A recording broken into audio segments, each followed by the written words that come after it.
Thank you. Well, hello, it's Saturday night, and welcome to the Jonathan Ross Show. Before we get on, I've got some fantastic guests for you tonight, but before we get to them, we all know that times are hard, and they are especially hard on the new James Bond. Have you heard about it? They've had to film some of the beach scenes on the latest Bond movie in Bognor Regis. Good old Bognor by the sea. How is that going to work? You just made the scene. What's that cue? I think it's for the Dodgems, James. Think about it. It's a cue. You did, you just didn't like it. OK, that's fine. That's fine. I love Daniel Craig. Don't you love Daniel Craig as Bond? And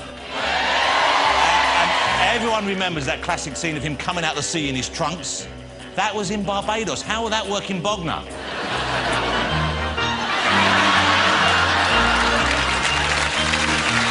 Actually, it does still work, doesn't it? Yes, coming soon. Bognor Pussy. Well, that sounds horrible, actually. I'm excited. Do I look excited to you? Yes! Inside, I'm very excited because there's a new £20 million ride about to be opened at Thorpe Park. Okay? I love a theme park ride. It's called The Swarm. Look at that. It's got like, and it's kind of like a sort of post-apocalypse type thing. There's all kind of wreckage around it, and you go around, there's twists and turns. It reaches speeds of up to 100 miles an hour. OK? There's just one problem. They've been carrying out some final dummy test runs on it. Have a look at this picture, see if you can spot what the problem is after the ride finish. You see all the things, and if we go in close... It's, not so much a white-knuckle ride, more a no-knuckle ride. It's the first roller coaster that you have to be this height to go on it, and only this wide. And genuinely, they've asked me, because I was talking about this, they've asked me if I would like to be one of the first people to ride on it, and I have said yes, because I'm not scared. I've booked my ticket. I'm going to be right in the front row, right in the middle, with the kids on either side. It's going to be fantastic. We all enjoy listening to music, don't we? Do you like listening to music? Yes! Some of us enjoy it more than others. In fact, some of us never wanted to stop. Check out this big-time guitar fan.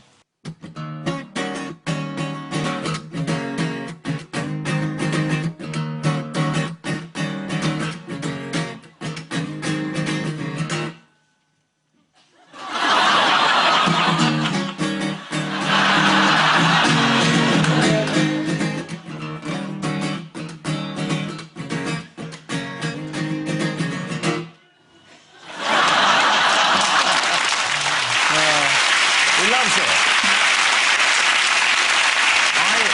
I'm with the dog. I like it as well. Let's hear a bit more of that.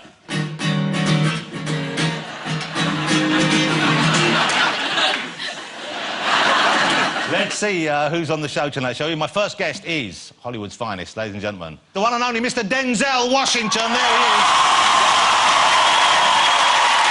Morning. Great to see you, Denzel. Denzel Washington is right here. Did you like the music? You like that? Do you want to hear a bit more of that music?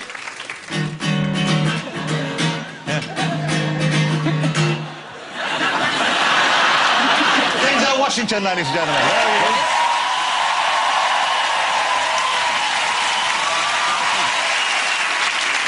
OK, my next guest is one of Britain's finest actresses. The brilliantly talented, the divinely beautiful Keira Knightley. There she is. How lovely is Keira? Keira is very down to earth, ladies and gentlemen. She still travels by tube. Yeah. She smokes roll-ups.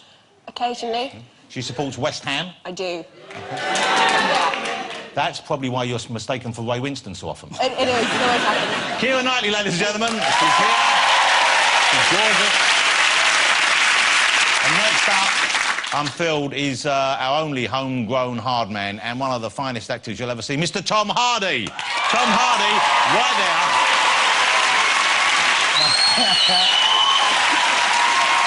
Solid as a rock. The exciting thing, if you're a fan of Tom, is that Tom will be starring as the evil villain Bane in the much-anticipated new Batman movie, The Dark Knight Rises. It's out this summer, is that right, Tom? Yeah. I think it's out this summer. Can't wait for that. You know, I've never had the call, and I would make a great Batman villain. The Riddler. I'm up all night.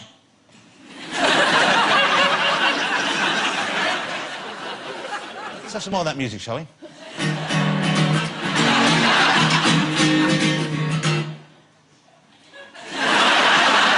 everybody, ladies and gentlemen. He loves the music too.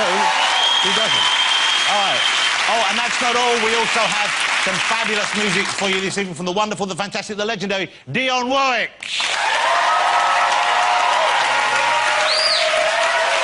Now, you know, Dionne famously sang, she had a hit with Do You Know the Way to San Jose? Of course, in these days of sat-nav, we wouldn't have that problem. Do you know the way to San Jose? After 300 meters, you have reached your destination. No, there's not as good a song, really, as the original. Much shorter song. Just get there. Don't have to keep asking people. That's the show. Let's get my first guest out. He is a double Oscar winner and simply one of the finest actors on the planet. Please welcome Denzel Washington.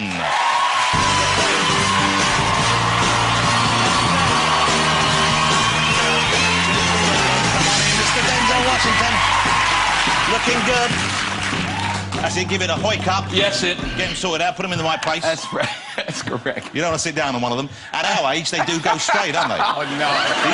Do they wander yours? Mine wander. Do what I do. Tuck them in my socks. Tuck them in your socks. There you go. That's what I do. You don't have that problem. But you know what? For your age, you look incredible. Thank you. I mean, no, I wasn't being funny. Because, can I say how old you are? 57. 63, I heard. 89. 57. 57. And still at the very top in Hollywood. Thank you. What? An incredible career. How do you stay on top like that? How do you keep your career at the top like that? And how do you keep engaged with it and keep interested? Well, I keep fit by boxing. I've been boxing for 20 years. So... Was that so? Before you did the Hurricane, even you were boxing. Yeah, I've been boxing for 20 years. Don't get hit in the head anymore, though. No. You have people paid not to hit you in the head. Huh? Well, you block them or you? Huh? Hey, see, you got me. But you do quite a lot of your own stunts as well, don't you? You still do that? Pretty much all of them, yeah. So in Unstoppable, which I saw, was it last year or the year before? I was running on top of a train. So you were actually running on top of a moving train? Going 50 miles an hour, yes. That's incredible. That's stupid is what it is, yeah. And are you attached to a safety harness, or you just... They give you this little wire, but it's actually, it was so loose that you could fall over the side, Whoa. But they said you wouldn't actually hit the ground. So you'd be dragging along at 50 miles an hour? Just banging along. How reassuring that must have been for you. That's very reassuring. Do you seek that kind of thing out, though? Is that part of the attraction when you're doing a film like that? Do you like those challenges? No. No, not at all, not at all. So why do them? Because you don't have to do it, do you? Well, yeah, your ego. You know, everybody's standing there watching. You gotta, you know, especially like when the script girl gets up there, you know, you gotta. So she's doing it? Yeah, she's doing it. You gotta get up. And is there a kind of element where, when you're working with the younger actors, like in your new movie, you got Ryan Reynolds, Reynolds, who's, yeah, you know, a solid hunk of manhood as well. Yes, he is. Yes, you know he can do that stuff. Do you Yeah. want to still show you've got the chops that you can keep up? I don't want to, but I have to. In fact, in the movie, he has a really violent fight, an amazing fight. He gave me a black eye as well. As like a leaving gift. No, what happens is there's a scene, what they have is these, what they call ghost stunt cars, which is like the car, the driver, the actual driver of the car is on the roof.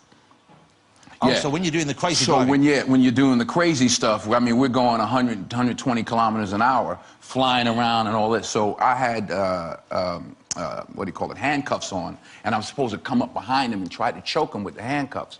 But the driver's on the roof, and we're flying all around. Wow. So I reached up to put the handcuffs, and he whipped back at the same time. Ooh. Banged me in the Whoa, eye. proper black eye. Huge. And so do you carry on through that? You try and carry on the shot, or do you have to stop? Oh, no, I fainted and, you know, cried like a girl. I think we have that sequence. Do you really? Well, it's a super exciting movie. I mean, if Yeah, you it's like those good. kind of fast-paced action movies, kind of The Bourne Identity, that kind of thing, this has got all those Very ingredients. good, very good movie. And a great story as well. I think this is the sequence where you were Ryan, but now you know, when you see this, there's a little man on top driving. But don't let that spoil it for you. Here you go. That's it.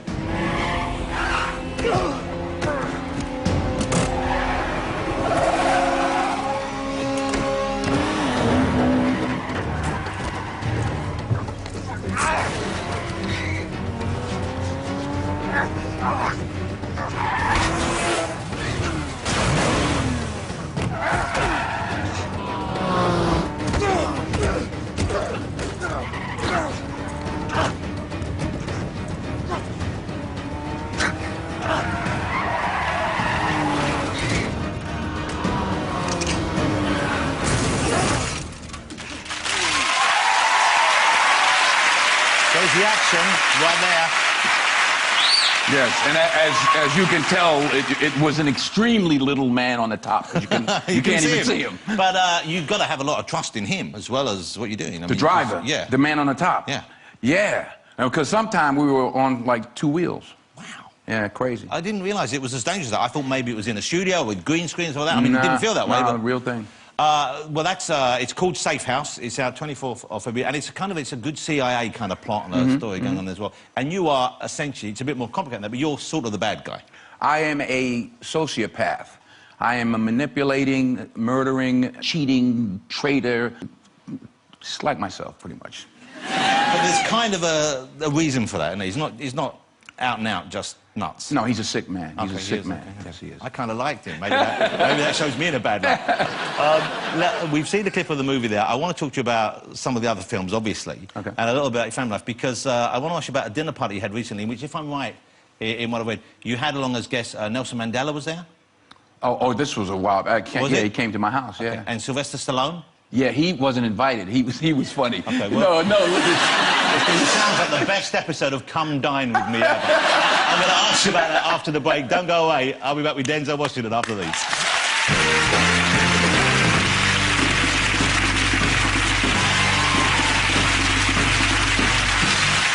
Welcome back. I'm here with the fabulous Mr. Denzel Washington still. I mentioned just before we get... I want to talk about Ryan Reynolds a bit, but this dinner party sounds incredible. So you thought it was in honour of Nelson Mandela, or he was coming over as a friend? Mr. Mandela, years ago when we met, he said, you know, that when he comes to the States, he would come to our house, and he wanted my wife to cook dinner for him. And this was because he admired your work, he'd seen some of your films? I think he liked my wife as well. So, no, we had, you know, amazing guests, Oprah Winfrey, this one, that, you know, I mean, a lot of important people. And the neighborhood I live in is like a gated community. Sylvester Stallone just happens to live in the neighborhood. Yeah, yeah. So they had security and helicopters flying around, people talking in their ears and stuff. And a guy came in and said, you know, sir, Mr. Stallone keeps walking back and forth in front of the house, like trying to hop over the fence, looking like, you know, trying to... Hey, what's going on here? Joe Nelson!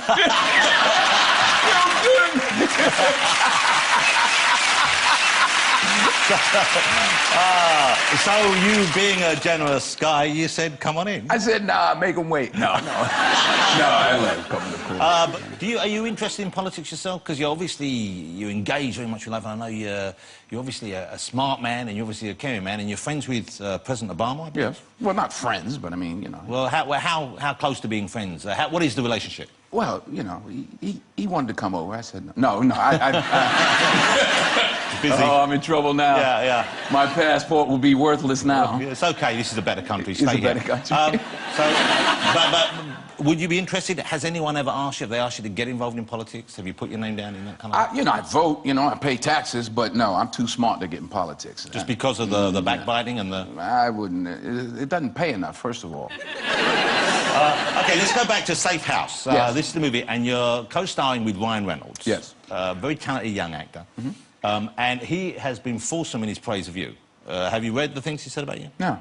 He said working with Denzel was a sort of a lifetime dream, and he said you're just about the best actor going.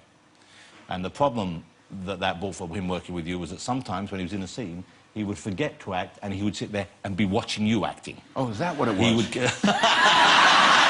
I just thought he was terrible. No, I'm kidding. No, he's a great young actor and very talented, and, you know... But there must be... Are you aware of that now, that because you've got that body of work and you've had that much respect, the young actors, when they come in, they must, you know, they must be nervous. I've been in those shoes. I remember I did a movie years ago called Crimson Tide, and I was working with Gene Hackman, and it was the same kind of thing. We're doing a scene, and after a while, I was just like, you know... Yeah. Just watching him. And Gene Hackman. Yeah, Gene Hackman. And so do you go out your way to put the guys at ease? Have you got little things you do, or do you enjoy watching them suffer a bit? No, well, in this role, again, like I said, I was playing a sociopath, so I was just very, very concentrated, and I wouldn't even speak to him. You know, just anything I could do to manipulate him, to intimidate him. Keep him off balance. Keep him off balance. Yeah, I wasn't there to teach him. I was there to kill him. Let me ask you, once again, there's some, when you meet the big stars, often their names are bandied around with other projects, and you might not even know about them, but there's been talk about maybe making a film about Aretha Franklin's life. and she said that she would, if it were to happen, she would like you to play her father. Her father? Yeah, apparently. Well, I hate to break it to you that way, but that's the sort of part you're going to be... Father? Is that true? You're 57, dude. Well, Yeah, you're not but, going to... you mean when she's like 9 or something? No, now. Now? Yeah, no. Her father now. Oh, Aretha. R-E-S-P-E-C-T, Aretha. So you haven't been approached? This isn't happening? You know what? Actually, I was doing a play on Broadway in 2010, and she came to the show, and she did mention that they were going to make a movie about her life, and somehow out of that, she said that I agreed to be in it. But you're not going to... You can't say no to Aretha if Aretha comes to see you backstage. You can? You do? Not to play a father. I'm too young. What? You're 57, dude. Stop dreaming. Wow. How old is Aretha? No, not now. Not her mum now, but when she was a little girl, I guess. Yeah, I'm imagining it's a big part of her life. I imagine her dad was important to her. And I guess. So you would not... Well, But this isn't I guess legally binding. You can say... I can say... You can't say no to Aretha. They're not going to hold this clip up in court when you don't turn up for the first day's work. Yeah. But how do you go about choosing parts then? Because I guess you must get offered a lot. Well, you're always looking to do something different. In fact, I just finished shooting a movie where I play an alcoholic, cocaine-addicted airplane pilot. Whoa. Yeah. And in fact, no, seriously. And, not based on a real guy. No, but Bob Zemeckis, who this will be his first live-action picture he's directed since Castaway. Yeah. He did great movies like Forrest Gump and Castaway. And then he's been doing the kind of animated stuff. Polar Express and all that. And a really interesting story, really. I think it's going to be a great movie. Once again, I can see you going for a meaty role there, a part you can get your teeth into. Here's a guy... drunk, you know. Yeah, a drunk and a drug addict. And do you do a lot of preparation for that kind of part? Do you really get... I've been practicing tonight. Yeah. No. I can't imagine you being a big drinker. Are you a big drinker? No, not at all. What's your drink of choice? I'm a wine man. A fine wine? A nice wine, yes. A lovely wine. Now, I heard they have a great sparkling wine in Great Britain now. They make I forgot what they call it. Lambrusco? No,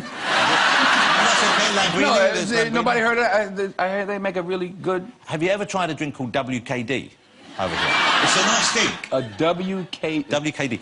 After the show, go out. When you go back to the hotel tonight... Ask for a WKD. No, do it. No. It's nice. Yeah. It goes down real easy. I tell you what, though, I like a proper Guinness. You like a pint of Guinness? A proper Guinness. Okay. That's right. You should have told me I'd have got you a can in. Do you know... Can you play that dog music? Let's see. Let's cheer up some dog...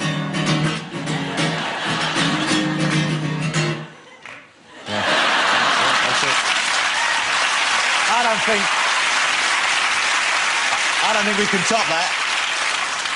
You know, I don't care if you play Aretha Franklin's Son, I'd go and see it, okay? Because I love seeing you on screen. You always bring a real integrity to it. I really admire your work. Thank you very much. Ladies and gentlemen, the fabulous Mr. Denzel Washington. Thank you. Great to see you again. Thank you so much. Okay.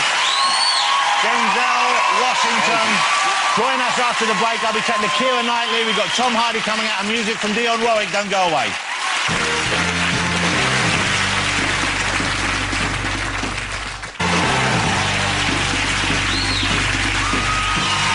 Welcome back. Thank you very much. Hey, before we get on, 2 words for you, ladies and gentlemen. Ross Kemp, OK? Don't worry, he's not here.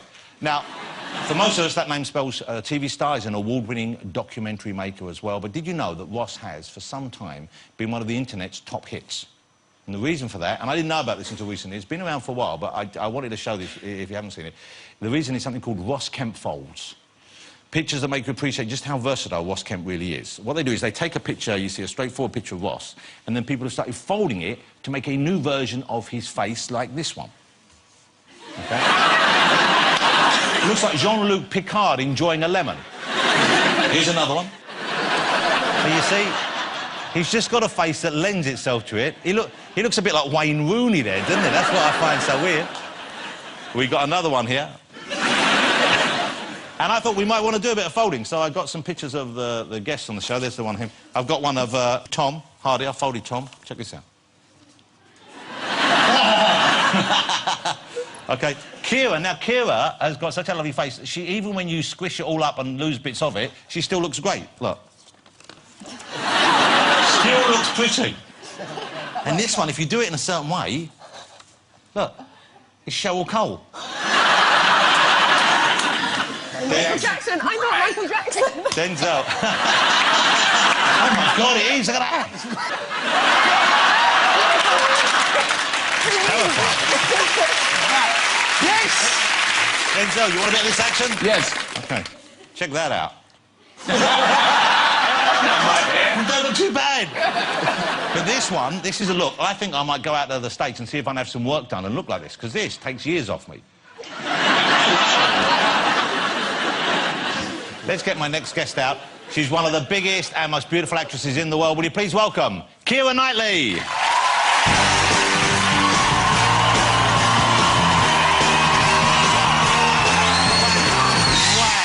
Hello. You look stunning, of course. Please take a seat. Look at Keira Knightley. Wow, you always look incredible. Oh, that's very kind. So do you. OK, I read that while making your new movie, before some of the more intense scenes... Yeah. Before anything that was a little bit kind of, not troubling, but, you know, nerve-wracking, you would have shots of vodka. Yes. Is that right? About 2 shots of vodka, but there's spanking scenes in the film. So I might as well just get it out of the way, right? Let's get that out of the way and Yeah. let's relax Are you. we ready to go? Because I want you to relax and talk about this. Brilliant. OK, there you go. Good. There's a shot of vodka for you right there. You fancy that? You want to take that down? Oh, I should have one as well. Are you having one too? Okay. And then we'll get spanking. Jesus, this is the best night of very my life. exciting. Okay. Are you ready? Anyone? Yeah. Nice, that. Wow. She's really drinking vodka. It is really vodka. I'm I drinking thought it was water gonna be from my vodka. bottle. I didn't know you play along with it. That was quite a surprise. Wow, congratulations. Thank you. Would you like another? Yeah, no. OK. So, yes, it's quite an intense film. It is quite an intense film, and it's about psychoanalysis. It's called A Dangerous Method. It is called A Dangerous Method, and it's about psychoanalysis and the meeting between Freud and Jung and the patient that brought them together, and I play the patient, Sabina Spielrein. So I didn't know this story. I knew No, that they neither were did I. contemporaries, but I didn't know there was a woman involved Yeah. who had kind of, you know, they were both aware of. Yeah, that was the reason that Jung decided to try Freud's method out for the first time. But when she first appears, she thinks she's mad, or she thinks she's possessed or something. I mean, she's really in a bad way. She's suffering from hysteria.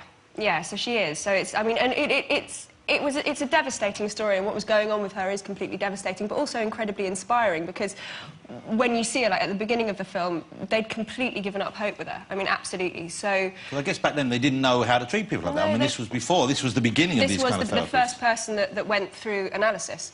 And it managed to pull her out of herself, you know. But before that, they'd just be locked up in mental institutions. And she went on to really accomplish stuff with her life as well, didn't she? Yeah, she did. She became an analyst in her own right. And she came up with ideas that inspired both Freud and Jung. So it's an amazing... Yeah. amazing And what a great part to have. Yeah. But, as we said, quite intense and quite demanding. When you get a part like that and you know there's going to be... Obviously, it requires a lot of kind of emotional action, but at the same time, you know there's going to be sexual scenes and that kind of thing. Yeah. Even though it's with, you know, one of the men of the moment, Michael Fassbender. Yeah. Still, there must be one where you think, well, do I really want to do this? I turned it down. It's David Cronenberg is the director, and I've been such a huge fan of his for years, and my agents phoned up and said, well, he's going to offer you this part, and I was 95% just yes before I even knew what it was. And then I read the script and thought it was completely extraordinary, but there were these 2 scenes, and he actually said, well, look, I'll take the scenes out. It's no problem. We'll not have them in there, because I really want you to do it. But I never thought it was gratuitous, you know, it's not... I think it was very important to have the scenes in the film. Yeah.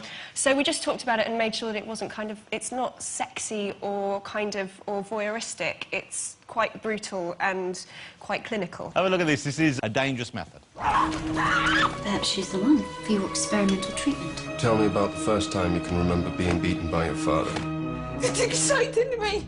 And how is your little Russian patient? There was the most dramatic improvement. Is she a virgin? Oh, certainly. If you ever want to take the initiative, I live in that building there. I want you to punish me. There's a rumor you've taken one of your patients as a mistress. Don't you think we ought to stop? Do you want to stop? Sometimes you have to do something unforgivable just to be able to go on living. A Dangerous Method. That's out now. OK, so, but life is pretty good for you, because I know you've had, I mean, you're a big star, but in this country, sometimes people have a go at big stars. They like to do that. And yet you stayed here, and you like working here, you like being here. You're comfortable in where you are? Yeah, I am. Yeah. Yeah, no, I mean, I think it's... people always kind of keep saying, you're going to LA, you're going to LA, but I like London. So, yes, I am staying here. And it's got, I guess you get offered parts because of being here that you wouldn't necessarily get there. Yeah, I've been doing much more European films, so yeah, and I like that because it's closer to home. But equally, I did just do a film over the summer in LA with Steve Carell, which was great fun. You seem to be full on. Yeah. Would I be right in thinking that? Is it kind of one film, then the next... You kind of go from one to the... It has been for the last sort of year. It's been totally back-to-back. And now I've got time off. And so what do you do when you've got time off? Not a lot at the moment. I've been playing my teeth. Oh, you can play your teeth? You make music with your teeth? Yeah. So what tunes can you do? Well, I can do... Raindrops Keep Falling on My Head. Wow. is the big one that people normally recognise in my repertoire. If we were to ask you to do some of that now... Yeah. I mean, do you need, like, little hammers or anything, or you No, just... I think I'm good. I think I'm good. So you... Hold on. So this is exciting. I think we don't think... Let's not let this part... Well, yeah, this is exciting. OK, go. You're about to play something on your teeth. I am. OK. Keira Knightley is about to perform Raindrops Keep Falling on My Head using only her teeth, ladies and gentlemen. OK, so let's... No, you need to be very quiet for this.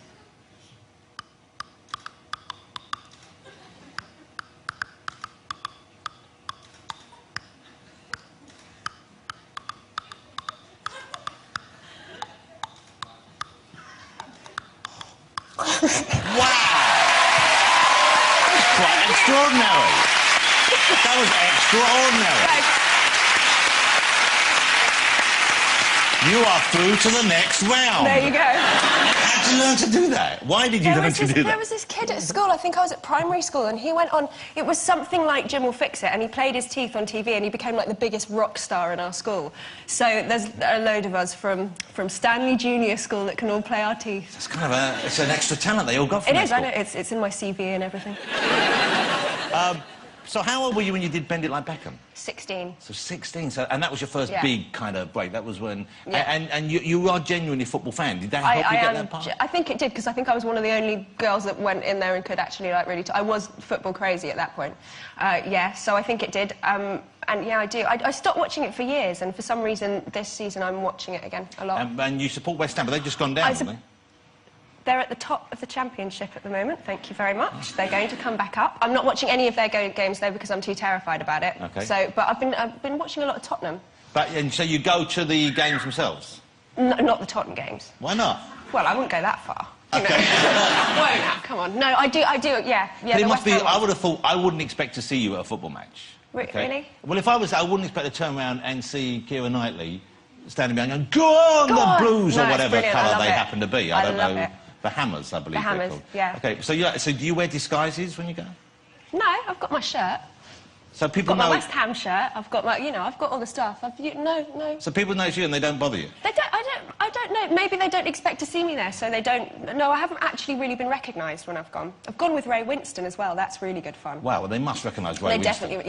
Yeah, because he does, like, half-time kind of interviews and stuff, so they definitely recognise him. And I love... Actually, this is a weird thing to say, I know, but there's a commercial you're in at the moment where you're riding a motorbike. Your arse looks great on that motorbike. Can I just share that with you? I don't know if it's mine. What? It might not be mine. Someone else's? It could be somebody. I've Ray had Winston's? other people... It's Ray Winston's arse on the motorbike. So they have a bottom double? Yeah. Which film did they have a bottom double for you? No, I did a film called Domino, and you see, I've got this policy in films. I know I get spanked in this one, but I'm always like, you can have the top half, but you can't have the bottom half. Hold it, that's like something you'd say in the first month of a relationship, isn't it? Yeah. But it sort of works out quite well. But there was a scene in Domino where I was meant to do some sort of strip tease and do a bit of a dance with a thong on, and it was sexy thong dance. I was just like, it's not going to happen. So I said, could you get me a bottom, please? They went, yeah, absolutely. So I went into a room with Tony Scott, the director of that, and these 3 women came in and just dropped their trousers, and he was like, well, which one do you want? And I thought, I'm not quite sure about the etiquette of like, what do you say to the bottom double? And, like, do you go, well, I don't want that one, that one's crap. I mean, obviously you don't, because the woman's standing right there. You're not going to be rude. Well, you can't be rude. What were you looking for on the bottom? I was just looking for one that's sort of around the same shape as mine, just a bit better. OK. So there was one that was, like, really amazing, and I thought the boys have both perked up. I know they don't... I think you found two men who will help you choose your Choose next my bottom. bottom, brilliant. And you don't touch them, you don't... No, you don't get a feel. So you just no. have a look and you say... Yeah. And then how do you break it? Do you not say at the time, you say afterwards? They then go out and then you discuss the bottom. I mean, it's kind of... It's tricky because do I introduce myself to, or do I, you know, and that's a bit weird if you don't introduce yourself. But the girl whose bottom it's a lovely bottom. Have you used her again? No, I haven't. I should keep in touch and you get don't her keep for in the touch next one. with No, I haven't kept in touch with her. I should have done. You don't know what your bottom's like at the moment. She might have let herself go. Oh, never. It was a beautiful bottom. Wouldn't be terrible if you hired her for the next job and it's enormous. Enormous. Can No, you you're imagine? right. You're right. They went, oh, you've got some that'd be body awful. issues, Keira Knightley. If that's what you think you look like from behind. I love seeing your movies. I loved having you here. Ladies and gentlemen, Miss Keira Knightley. Thank you very much. Thank you so much. And the teeth were fabulous. OK, we're going to take another break. Don't go away, though. Afterwards, I'll be chatting to Tom Hardy, and we have music coming up from Dionne Warwick. You want a vodka to take?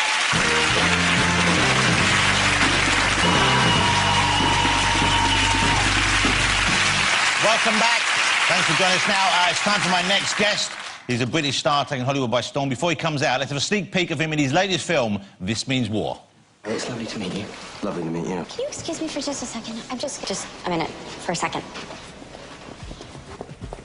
Well, you never either the grace nor the humility to lose like a man, do you? Where you going? Hey, where you going?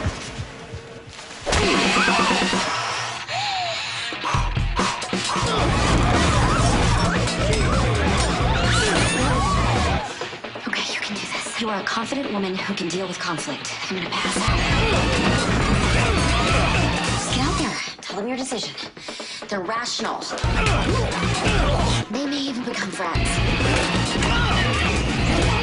They'll probably just shake hands. Has that been on my teeth the whole time?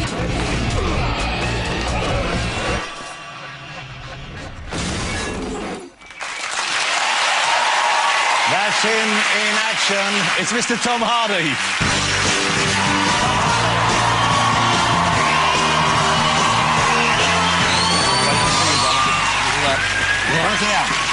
Tom Hardy, look at that. That looks great. That looks like great fun. You look like you really enjoy punching that other man. Yeah, I did. Because you are pretty physical, aren't you? I can be, yeah.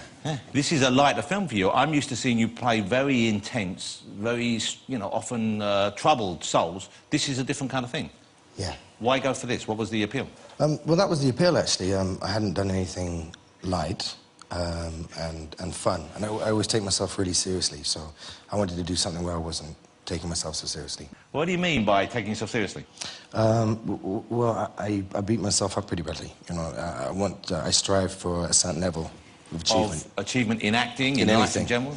Right. In anything. Wow. You must be fun to live with. No. No, not at all. No. So you're quite a tortured kind of person? I wouldn't say tortured, just busy, you know. Acting was the first thing that actually I'm disciplined at and I love, and it gave me a practical outlet for a lot of energy, and I love acting. Because the energy was going into the wrong directions previously, wasn't it? Could have been, yeah. Which we talked about before last night, because I know you were he was involved in all sorts of bits and pieces and whatnots and misbehaviours. But now I know you are taking those experiences and using them in a positive way. You're going out and talking to kids who are perhaps also heading off the rails. Yeah, actually, I'm an ambassador for the Prince's Trust, which is a really brilliant foundation for helping youth and disenfranchised youth get into workplaces, or at least just have a mentor system, or to give them a trade, or to help them out of a situation that they're in and move them up the line. And so what do you say to the kids? What kind of kids do you go and speak to? Well, it depends. I've done a workshop with an ambassadors group, you know, a group of ambassadors, like young kids who are ex-gang members, or, you know, been in jail, or drug addicts, or whatnot. I've had, you know, rough And these are stories. many experiences you've had. You've had similar... Well, yeah, I'm from East Sheen. I'm from a really nice, sort of posh, southwest London neighbourhood. And I was afforded all the privilege that anybody could, you know, possibly want for as a child growing up. But for some reason, I went off the rails, and you know, and I'm very much a product of there's an expression called "you are what you is," which one defense for a car theft once was, you know, I would never steal a car, because why would I steal a car? I went to a nice school, you know, my parents are, you know, well-to-do, and I think afterwards I got off actually. But you had stolen the car? Yeah, and you are what you is. But on that day, at that time, you stole that car, and that makes you a car thief. So I see. So what you were doing, you didn't see as being you. Well, yeah, until I mean, you that's stopped the to realise... dichotomy of, you know, of having two heads on Wow. in one head. Wow, what a long way you've come, though. I bet you if someone had been looking at you back when you were in court and denying stealing the car, and if they'd have said, what was that, 10 years ago, maybe? How long ago was that, you reckon? The cars were... That was one car. Probably the cars. There were some you weren't caught for. Oh, yeah, yeah, yeah. How many cars did you steal? A lot of cars, Johnny. A lot. But those days are gone now, Jonathan. You know what I mean? I have to do more establishment things. You look like you miss it a little bit, though. I get to do it. I get to do it on screen. You get to do it in movies now? Yeah, like this. Like This Means War. You get to smash windows. You get to do all that. Get it out of your system. Yeah, Kid Chris Pine. You know, the first time I saw you was I saw you as in movies, in some of the early movies. But I know you'd done this, and we found this really early clip of you. Oh no. Yeah, which I didn't know, and it's weird because you've obviously changed so much, or been through so many changes in the last 15 years or so. Because I can't imagine the Tom Hardy now necessarily doing this. What is this clip? It involves you won something. This was on the Big Breakfast. Yeah, I can't believe you're doing this. Okay. What was the competition? But it could have been the Minotaur, which would have been so much worse. Oh, we got that as well. You're a bastard. We don't have that, but I'm going to find it for next time. OK, so this is... Where is it? I'm waiting for it to be brought out. Yeah, it's going to come in a minute. No. So this was... Put it on and let's get it done. OK. But I want to put it in context. So There's no context. It's awful. I'm curious when it happened in your life, because you were like... when I was 19. Play the thing. Jesus. From the London Heat, will you please welcome Tom Hardy. Tom is a 20-year-old Virgo. He's a drama student in London and says his acting heroes are Gary Oldman and Stephen Burkoff. Tom would like to write and direct his own short films, and he says he loves Eddie Izzard but hates football. That's right. Yasmin, the winner, please. It's Tom. It's Tom from London!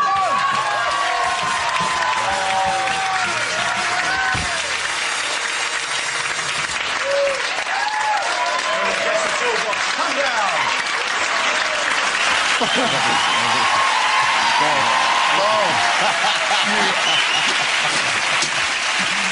Well, now, that wasn't meant disrespectfully, Tom. This is somebody's toolbox. That is, I stole it. But you know what I love about that is, even then, you say your hero, you want to act and your hero is Gary Oldman. Oh. That's a nice picture. Because, of course, you recently worked together, Tinker Tailor Soldier Spy. Great film. So now, I guess he's still a bit of a hero, but you must know him pretty well now. Not really, no. I mean, I'll text him and say hello, but he's still, you know, good Sir Gary, isn't he? And, but does he text you back? Occasionally. No. Yeah. But I text him to congratulate him on his Oscar nomination, which is about time, really. Yeah, yeah. Let me ask you then about Batman, because this is going to be the big... No two ways about it. It's going to be one of, if not the biggest movie this summer. You've seen it? Is it finished? Have they finished cutting it together? I haven't seen anything. OK, the trailer's out there. People have seen the trailer. Have you seen any of the action in that? I've seen the trailer, yeah. OK. It looks incredible. I don't know how many of you have seen it. We have the picture of you here as Bane, who's a kind of... That's an awesome picture right there. That kind of sums it up. And what's going on with his face? For people who don't know, what's happened to his face? Why does he wear that thing? Who, me? No, the bloke who's sitting over there. Who else would know? You would know. You're him. You are him in... Denzel, why is he wearing that on his face? Like, who am I going to ask? It's because I showed the Big Breakfast clip. You're still angry at me. You've torn it with me, to be honest. Don't be angry. I'm not angry. It's different. What do you think? You're crossing? It's not even cross. I'm detached, coolly, with love. Do you know what I mean? So, bye, Jonathan. Can I leave the toolbox away? Is that what I'm saying? Get the trauma out of the way. Don't look... It really hurt. Don't be hurt. You're a bigger person than that. I'm not. I'm not. I don't trust you anymore. Come here. Come here. No. Come here. Come here. No. No.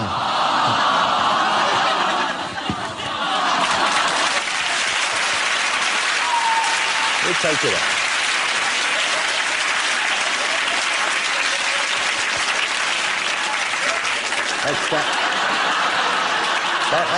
That's enough now.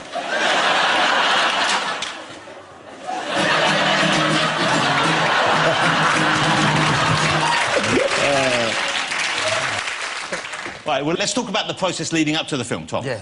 When you first met Christian Bale, did you think, OK, because he can be a fiery character on sets, quite intimidating. Were you concerned about that, worried about that, or was it an easy fit immediately? Or was it good, because you're meant to be against each other, that there was a possible friction? I was open book about it. I really wanted to meet Christian as well, because he's exciting. And an impressive actor. Yes. Yeah, yeah, absolutely. He was a massive draw to work with. But when I saw him first time, when I got to LA, we were doing the screen test and was trying on the Bane outfit. And I'd put on some weight, and I felt strong, and I'd been training, and I got on the trailer, and I saw Christian sat there, and he didn't have a T-shirt, just a vest on, and I saw his arms, and I looked at him, and I thought, yeah. You can take him. I'm gonna walk this, yeah. So I said to him, I was like, how are you? You good? Lovely to meet you. He said, hello, Tom, how are you? And when I sat down, I got changed into my outfit, and I went on set, and we were doing the turns, and that's where the photo is taken from that screen test. And then this huge looming figure turned up on set, do you know what I mean? It was about 10 foot tall and about 8 foot wide with huge pointy ears. Had the gear on?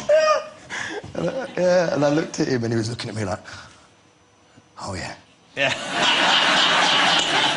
I'm Batman. He's terrifying, Batman. And he looked me dead in the eye, and I thought, I'm never going to be able to survive the onslaught is Christian Bale or Batman. And actually, he's a really tough boy. The Batman I grew up with was a different sort of Batman. You could have taken easy. This was the one I grew up with. Yeah, that's what I was expecting. The one in the grey pants, yeah. That guy I wanted to throw down with, do you know what I mean? And his friend. And I was looking to... Take both of them. Kick hell out of them. There you go. Well, Tom, I hope we can rebuild these bridges. No. No, you that. That's gone.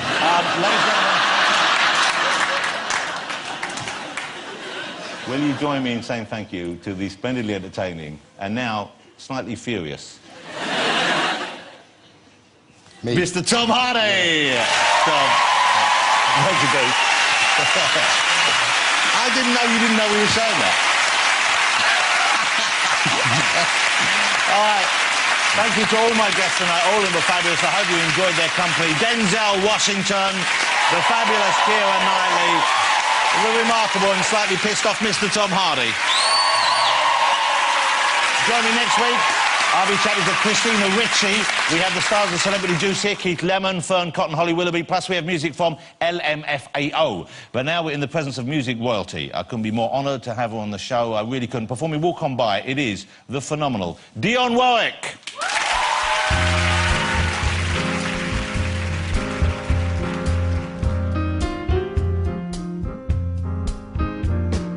If you see me walking down the street and I start to cry each time we meet, walk on by, walk on by. Make believe that you don't see the tears. Let me grieve in private, 'cause each time I see you I break down and cry. I cry. Walk on by, don't stop. Walk on by, don't stop. Walk on by.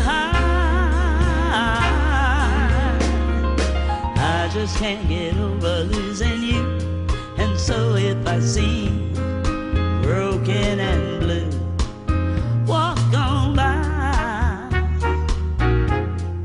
Walk on by. Foolish pride, that's all that I have left. Let me hide the tears and the sadness you gave me when you said goodbye. You said goodbye. So walk on by, don't stop. Walk on by, don't stop. Now you really gotta go, so walk on by. Don't stop. Maybe leave you never see the tears or cry. Don't stop. Walk on by. Walk on by. Walk on by. Walk on by. You have to walk on by.